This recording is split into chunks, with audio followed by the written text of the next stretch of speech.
사람을 만나고 돌아오면 마음에 여운이 남을 때가 있습니다. 대화는 무난했고 특별한 일도 없었는데 집에 와서 생각해보면 괜히 마음이 불편해지고 이유 없이 기운이 빠질 때도 있습니다. 어떤 사람과 함께 있으면 마음이 편안해지고 숨이 쉬어지는데 어떤 사람과의 만남은 설명하기 어려운 부담을 남기기도 합니다. 우리는 이런 느낌을 성격 차이나 상황 때문이라고 여기며 그냥 지나칠 때가 많습니다. 그런데 믿음의 삶을 살아가다 보면 관계 속에서도 영적인 흐름이 작용할 수 있음을 조금씩 느끼게 됩니다. 사탄은 늘 분명하게 모습을 드러내지 않고 사람의 말이나 태도 그리고 관계가 흘러가는 분위기를 통해 우리의 마음을 흔들려고 합니다. 그래서 무엇이 맞고 틀린지를 따지기 전에 이 만남이 내 마음을 어디로 이끌고 있는지를 살펴보는 것이 필요합니다. 오늘 말씀에서는 사람을 의심하거나 정죄하려는 것이 아니라 우리의 마음과 믿음을 지키기 위해 관계 속에서 나타나는 어둠의 영향은 무엇인지 그리고 그것을 어떻게 분별하며 살아가야 하는지를 함께 나누려고 합니다. 첫째, 만날 때마다 불안과 두려움이 커진다면 영적인 영향이 있을 수 있습니다. 사람을 만나는 것은 원래 힘을 얻기 위한 자리일 때가 많습니다.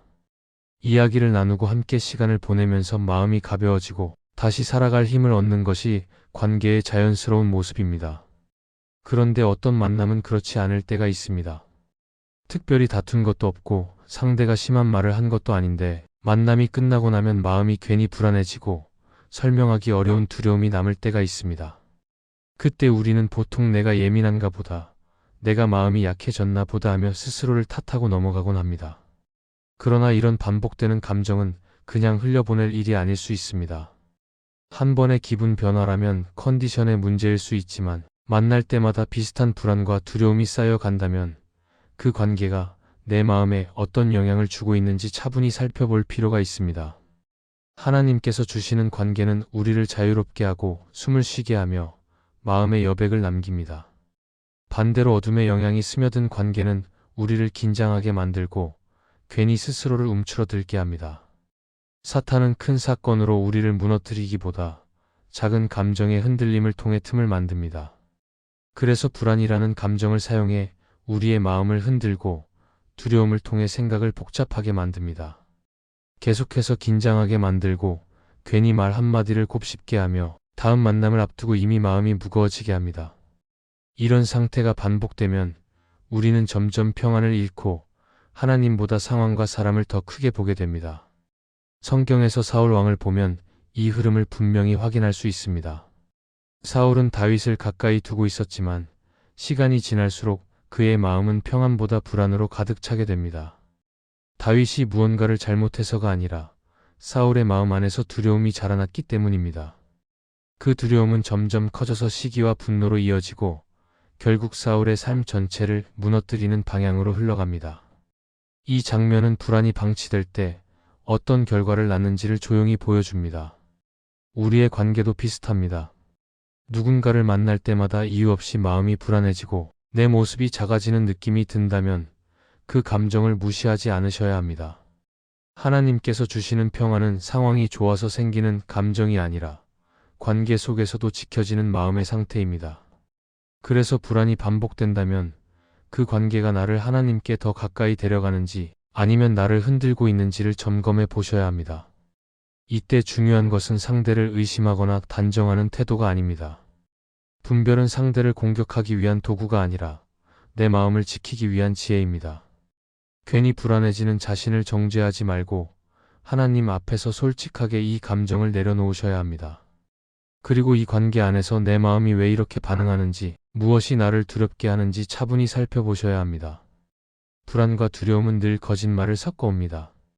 내가 부족해서 그렇다, 내가 잘못해서 그렇다, 조금만 참으면 괜찮아질 거다라는 생각으로 우리를 붙잡습니다. 그러나 하나님께서 주시는 인도는 늘 평안 가운데 이루어집니다. 그래서 만날 때마다 마음이 무너지고 두려움이 커진다면 그 관계를 그대로 끌어안고 가기보다 잠시 멈추어 서서 방향을 점검하는 용기가 필요합니다. 이것이 어둠의 영향을 분별하는 첫 번째 걸음이며 믿음의 삶을 지키는 중요한 시작이 됩니다. 둘째, 죄책감만 반복해서 심어준다면 하나님의 방식은 아닙니다. 신앙생활을 하다 보면 마음이 찔릴 때가 있습니다. 말씀을 듣거나 기도하는 중에 내 삶을 돌아보게 되고 내가 바꾸어야 할 부분이 보일 때도 있습니다. 이런 마음은 우리를 회개로 이끌고 다시 하나님께 가까이 가게 만듭니다. 그래서 때로는 불편한 마음이 꼭 나쁜 것은 아닙니다. 그러나 어떤 관계 속에서는 이 불편함이 회개로 이어지지 않고 끝없는 죄책감으로만 남을 때가 있습니다. 누군가와 대화를 나눈 뒤에 마음이 계속 무거워지고 내가 늘 부족한 사람처럼 느껴지며 아무리 애써도 나는 안 되는 사람이라는 생각이 반복된다면 그 흐름을 가볍게 넘기지 않으셔야 합니다. 하나님께서 주시는 깨달음은 우리를 무너뜨리지 않습니다. 오히려 아프지만 다시 일어설 수 있는 길을 보여주고 넘어졌지만 다시 걸을 수 있다는 희망을 함께 줍니다. 반대로 사탄이 주는 죄책감은 방향이 다릅니다. 구체적인 변화로 이끄는 대신 막연한 자책 속에 머물게 합니다. 이미 용서받은 일까지 다시 끄집어내어 마음을 짓누르고 하나님 앞에 나아가기보다 숨고 싶게 만듭니다. 그래서 죄책감이 깊어질수록 기도는 줄어들고 말씀은 멀어지며 결국 하나님보다 자신의 모습만 계속 바라보게 됩니다. 예수님 당시 바리새인들의 모습을 보면 이 차이가 분명히 드러납니다. 그들은 율법을 잘 알고 있었고 옳은 말을 많이 했지만 사람들의 마음을 살리는 데에는 관심이 없었습니다. 그들의 말은 사람들을 회개로 이끄는 대신 더 무거운 짐을 지우는 방향으로 흘러갔습니다. 그 결과 사람들은 하나님께 더 가까이 가기보다 스스로를 포기하거나 위축되곤 했습니다. 이것이 죄책감만 남기는 말의 결과입니다. 우리의 관계 속에서도 비슷한 일이 일어날 수 있습니다. 어떤 사람과 이야기를 나누면 늘 내가 잘못한 사람처럼 느껴지고 내 신앙은 항상 부족하다는 생각만 커질 때가 있습니다. 조언처럼 들리지만 위로는 없고 사랑을 말하지만 숨 쉴 틈은 주지 않습니다. 이런 관계는 시간이 지날수록 믿음을 세우기보다 마음을 갉아먹습니다. 하나님께서 주시는 책망은 분명하지만 따뜻합니다. 어디가 잘못되었는지를 알려주면서도 다시 시작할 수 있다는 길을 함께 보여주십니다. 그래서 하나님의 음성을 들은 사람은 눈물을 흘리면서도 희망을 붙잡게 됩니다. 반면에 어둠의 영향이 스며든 관계에서는 눈물은 있지만 소망이 없고 반성은 있지만 회복의 길이 보이지 않습니다. 그래서 우리는 이 질문을 스스로에게 던져보셔야 합니다. 이 관계 속에서 나는 하나님께 더 가까이 가고 있는지 아니면 계속 나 자신을 정죄하며 멀어지고 있는지 살펴보셔야 합니다. 죄책감이 나를 회개로 이끌고 있다면 하나님께서 일하시는 과정일 수 있지만 죄책감이 나를 멈추게 하고 주저앉게 만든다면 그 흐름은 점검이 필요합니다. 분별은 상대를 몰아내기 위한 것이 아닙니다. 오히려 내 마음을 지키고 하나님께서 주시는 은혜의 자리를 지키기 위한 선택입니다. 죄책감만 반복해서 심어주는 관계 앞에서는 그 말이 아무리 신앙적으로 들려도 잠시 멈추어 서서 방향을 살펴보셔야 합니다. 하나님은 우리를 죄책감에 가두시는 분이 아니라 은혜로 다시 일으키시는 분이기 때문입니다. 셋째, 평안이 사라지고 조급함이 커진다면 관계를 점검해야 합니다. 신앙의 길을 걸어가다 보면 삶이 늘 편안하지만은 않습니다. 상황이 급해질 때도 있고 마음이 흔들릴 때도 있습니다. 그럼에도 하나님께서 함께 하시는 자리에는 이상하게도 마음 한편에 평안이 남아 있습니다. 문제는 남아 있어도 숨은 쉬어지고 당장은 답이 보이지 않아도 마음이 완전히 무너지지는 않습니다. 이것이 하나님께서 주시는 평안의 특징입니다. 그런데 어떤 관계 속에서는 이 평안이 서서히 사라질 때가 있습니다. 함께 이야기할수록 마음이 급해지고 결정하지 않아도 될 일까지 빨리 결론을 내려야 할 것처럼 느껴집니다. 기다리는 시간이 견디기 어려워지고 조금만 늦어져도 불안이 커집니다. 이때 우리는 상황이 급해서 그렇다고 생각하기 쉽지만 반복된다면 관계가 주는 영적인 영향을 점검해 보셔야 합니다. 조급함은 늘 좋은 판단을 흐리게 만듭니다.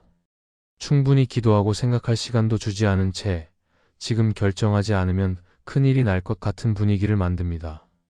그래서 하나님께 묻기보다 사람의 말에 더 귀를 기울이게 되고 기다림보다 행동이 앞서게 됩니다. 사탄은 이 조급함을 통해 우리의 시선을 하나님에게서 떼어놓고 눈앞의 상황과 감정에 묶어두려고 합니다. 마르다의 이야기는 이 흐름을 잘 보여줍니다. 예수님께서 집에 오셨을 때 마르다는 해야 할 일이 많았습니다. 손님을 맞이하는 일은 중요했고 책임감 있게 움직이고 있었습니다. 그러나 마음이 바빠질수록 평안은 사라지고 조급함은 커졌습니다. 결국 그녀의 시선은 예수님이 아니라 혼자 일하는 자신과 아무것도 하지 않는 것처럼 보이는 마리아에게 향하게 됩니다.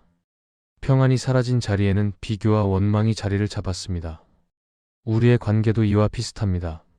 어떤 사람과 함께 있으면 늘 바쁘고 급해지며 마음이 쉬지 못할 때가 있습니다. 기도할 여유보다 행동해야 한다는 압박이 커지고 기다림은 미루는 일처럼 느껴집니다. 이런 흐름이 반복되면 신앙은 점점 숨가쁜 일이 되고 하나님과의 관계는 뒤로 밀리게 됩니다. 하나님께서 인도하시는 길은 급하지 않습니다. 때로는 느려 보이고 답답해 보여도 그 안에는 평안이 함께합니다. 그래서 평안이 사라지고 조급함만 커진다면 그 관계가 나를 하나님께 더 가까이 이끌고 있는지 아니면 나를 몰아세우고 있는지 살펴보셔야 합니다.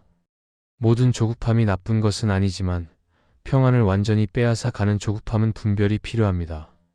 이때 중요한 것은 자신을 탓하지 않는 것입니다.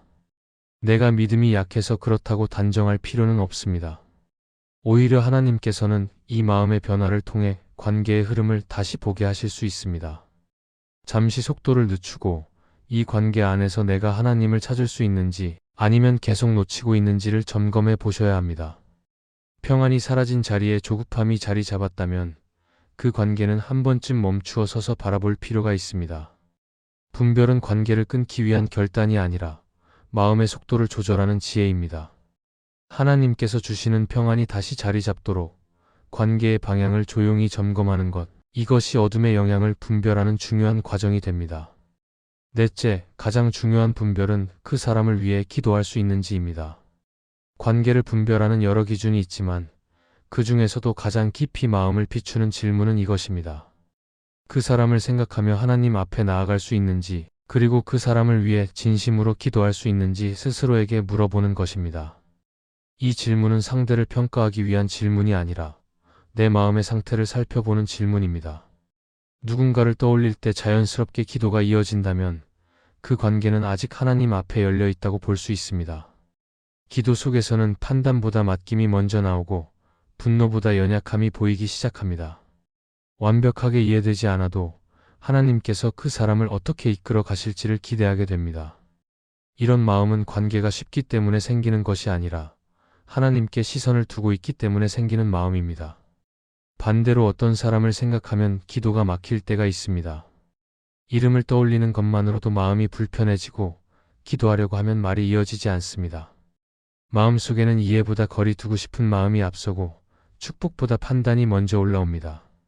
이때 우리는 상대가 문제라고 단정하기 쉽지만 사실은 그 관계가 내 마음을 하나님에게서 멀어지게 하고 있는지를 살펴보아야 합니다. 기도할 수 없다는 것은 이미 마음이 많이 소진되었다는 신호일 수 있습니다. 계속해서 상처를 받았거나 반복되는 감정 소모로 인해 마음이 굳어졌을 수도 있습니다. 이런 상태에서 억지로 관계를 유지하면 사랑은 책임으로 바뀌고 믿음은 의무처럼 느껴지기 시작합니다.